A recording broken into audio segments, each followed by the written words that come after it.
We have another section called recommended resources, and I didn't prep you for this. So if you don't have any resources, that's okay. We're going to link tutorials on some of the stuff we talked about, the pivot tables, regression analysis, that kind of stuff. But any other resources you'd recommend either to develop personally or to develop business wise? It could be a book or anything else. Yeah. I mean, you don't really need much outside the laundromat resource.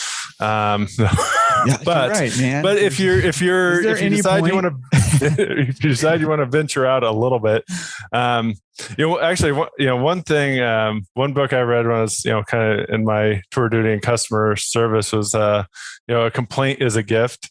I don't know if you need to read the whole book, but, maybe browse it, to understand, take customer feedback and complaints as these nuggets of, useful nuggets that you can use to improve your business. They're basically telling you how to run your business. It kind of tells you how to reframe that thought process on customer feedback and use it more effectively. Then for people who are, in the, search process, or maybe are looking at expanding, buying the more laundromats, meridianecon.com is something that I've used.